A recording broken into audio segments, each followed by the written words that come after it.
নিন্দুকদের মুখে চুন কালি দিতে মেসিরা সময় নিলেন মাত্র ১৩ মিনিট। ৬৮,০০০ দর্শকদের অবাক করে দিতে ওই ১৩ মিনিটই যথেষ্ট বিশ্ব চ্যাম্পিয়নদের জন্য।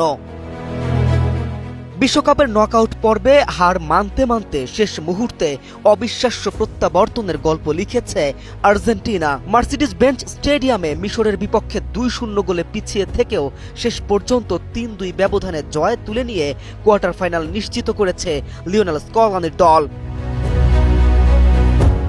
ম্যাচের শুরুতেই কর্নার থেকে ইয়াসির ইব্রাহিমের হেডে এগিয়ে যায় মিশর।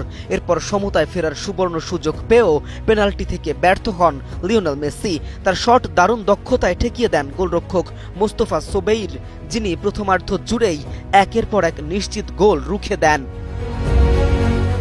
দ্বিতীয়ার্ধে ভিআরের কারণে মিশরের একটি গোল বাতিল হলেও ৬৭ মিনিটে পাল্টা আক্রমণ থেকে মোস্তফা জিকো ব্যবধান দ্বিগুণ করেন। তবে হাল ছাড়েনি আর্জেন্টিনা। ম্যাচে ৭৯ মিনিটে ক্রিস্টিয়ানো রোমেরো ব্যবধান কমানোর পর ৮৪ মিনিটে মেসি সমতা ফেরান।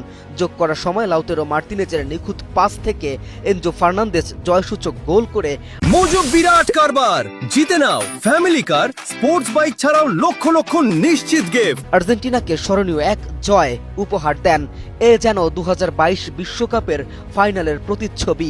সেদিন ভুক্তভোগী ছিল আর্জেন্টিনা আর আজ মিশর। যদিও শেষ হাসি আলবিসেলেস্তারাই হেসেছিল সেদিনও, আজও। দুটো ঘটনার মধ্যে আর্জেন্টিনার জয়টাই যেন একমাত্র কমন, আর বাকি সব ফিকে। কেন তারা বিশ্ব চ্যাম্পিয়ন, কেন তারা এবারেও ট্রফি জয়ের দাবি রাখে, এই ম্যাচটাই যেন তার উদাহরণ। K M Rafin, News 24।